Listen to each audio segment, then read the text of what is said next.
The Invisible Lighthouse is a film that I made myself about my home in England, where a lighthouse that I've known since I was a boy is closing down. And I made a film about it, but I decided to make it into a live show where I am narrating the film and playing songs and instrumental score and even doing live Foley sound effects on stage in front of the audience with a screen behind. We needed to have a flexible system that would allow us to go straight in and not be at all dependent on either sound or lights from the venue itself.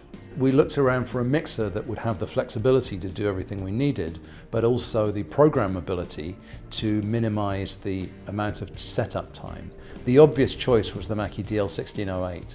And the reason was that it gave us enough inputs and enough flexibility with the built-in sound effects and so on, that we could cover all of the inputs that we needed to have on stage, and so that our front of house mixer could be anywhere in the house.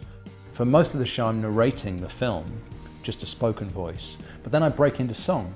And when I break into song, there need to be effects on my vocal, compression, limiting, sometimes a repeater or a reverb effect. We found the onboard sound effects on the Mackie DL1608 to be very effective for this. The two performers on stage, myself and Blake Lay, who is the sound effects designer, are both using wireless in-ear monitors. And we're able to both create our own in-ear monitor mix using a mini iPad.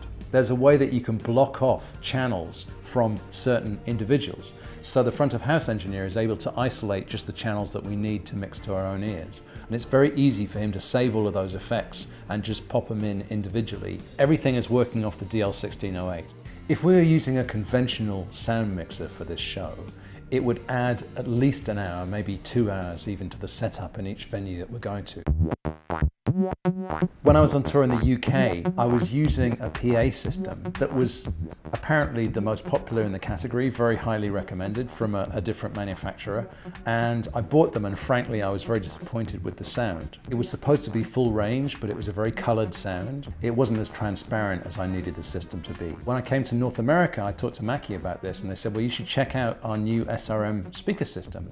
They loaned me a pair, and there's an immediate difference, a huge difference in sound. Much cleaner, very powerful, total full range. And in the larger venues that we've gone to that have a big in-house system that is already set up and balanced for the room, we've been using the SRMs as side fills or front fills on stage. And they work great for that point of view as well.